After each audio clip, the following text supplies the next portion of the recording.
Can you believe only 4 days until Christmas and only 10 days until 2018? This is crazy. So today I'm going to give you a couple of tips and hints as to how you can survive the silly season or the holiday season. But first I want to let you know my name is Rikki-lee. I'm an online entrepreneur and I like to help people find the healthiest and wealthiest version of themselves whilst living a life that they truly, truly love.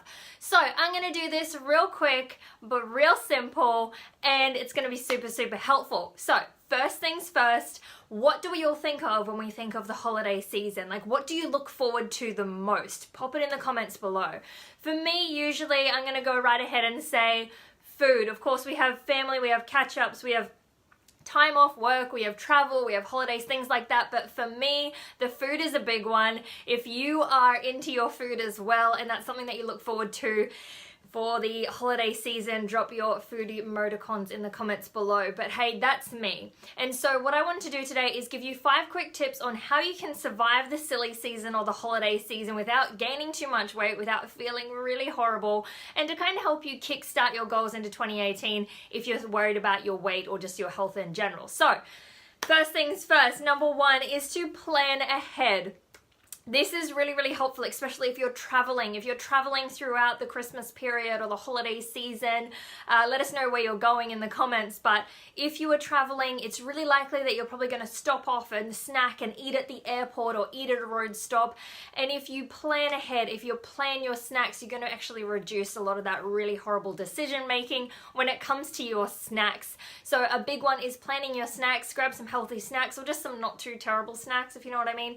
I would like to have some fiber and some protein on the go, protein bars, things like that, and it helps me so that when I get to my destination I can indulge in all the really delicious stuff and I haven't wasted my appetite on the road stop. Get me?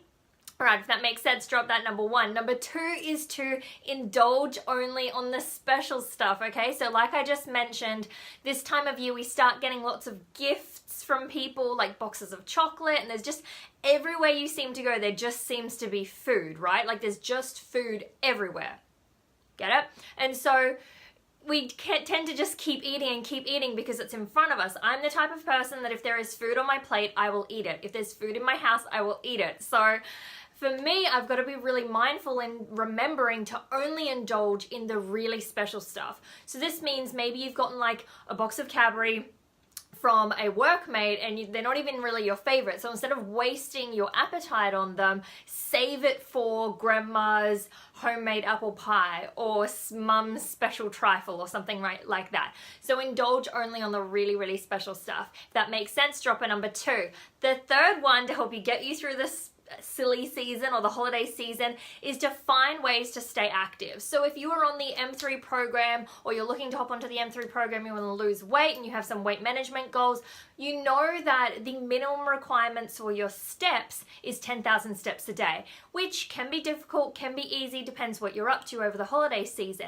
If you're usually someone who sits at work at a desk, probably the holiday season is a way for you to get moving again.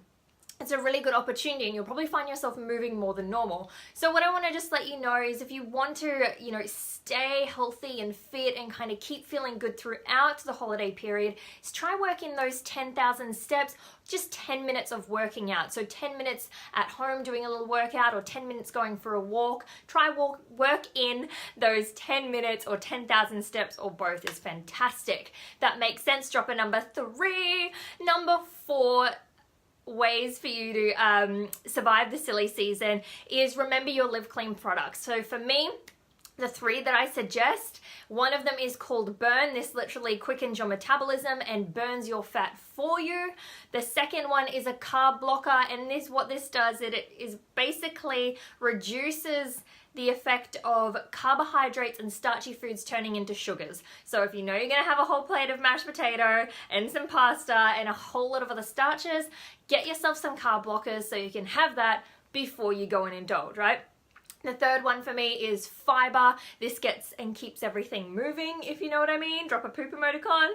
But it also helps you feel fuller for longer so that you don't overindulge in things that you really don't want. Anyway, if that makes sense, please drop me a number 4. On to the 5th one, and the final one to get you through the holiday season is, what is it? I can't even read my own notes. Oh, right, okay.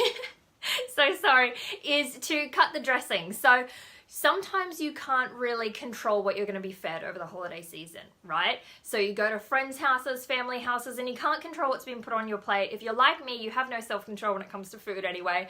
But what you can control is what you put on top. So for example, if there's salad there, you can control how much or none at all to put dressings on it.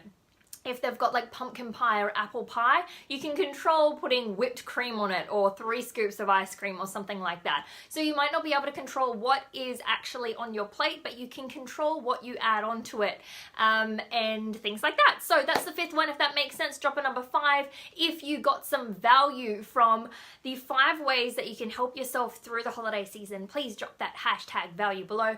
Don't forget to like, comment, share and subscribe either above or below. And if you would like a subscription to my newsletter that is releasing in 2018, drop the word newsletter in the comments below and I'll be sure to send that link to you. That's it from me today, guys. I hope you have a fantastic Christmas and New Year's. No doubt you'll hear from me in between. All my love. Mwah. Until next time, be good or be good at it. Bye for now.